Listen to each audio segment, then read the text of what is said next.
The things we are certain of is the internet is growing. It's a bigger part of people's lives, thankfully. And people want entertainment. They want to be able to escape and connect, whether times are difficult or joyous.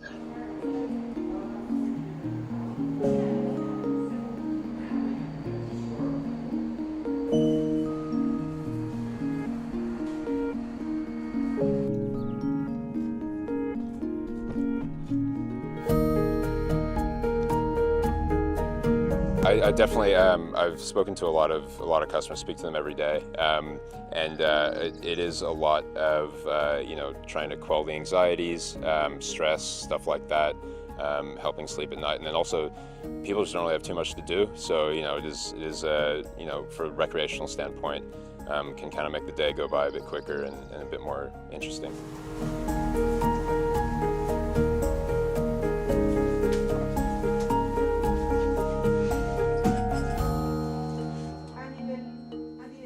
The last week has been crazy. We have increased the sale approximately 100% in all Scandinavian countries. So I think it's because we now we are used to the new normal, and now we need to have a bit more fun actually in our lives.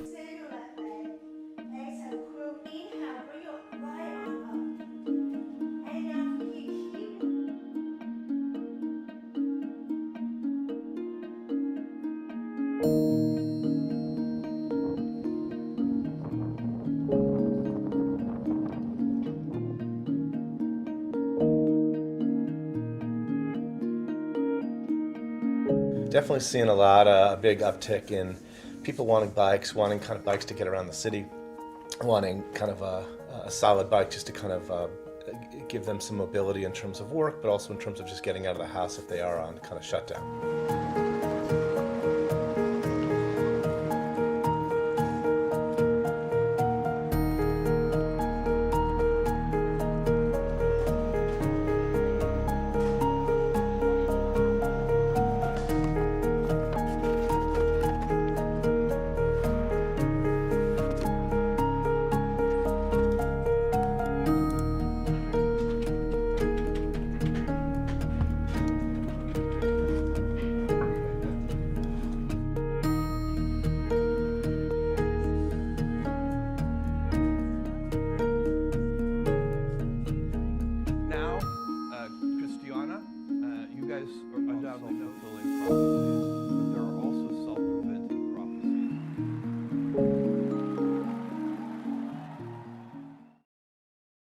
Qui avait profité le premier confinement? Quel bilan? Alors regardez l'habillement.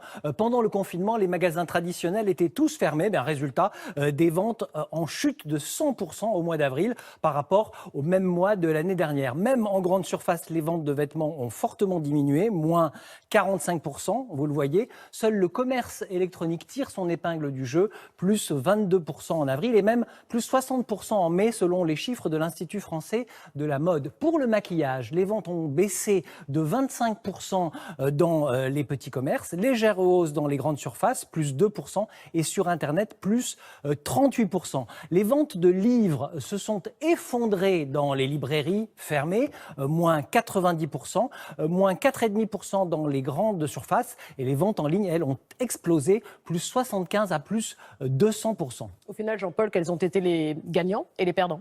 Alors, les grands perdants, ce sont les commerces non alimentaires de centre-ville. Chiffre d'affaires en chute de 94%. La grande distribution progresse un peu, plus 1,8%, mais avec des frais supplémentaires liés au protocole sanitaire.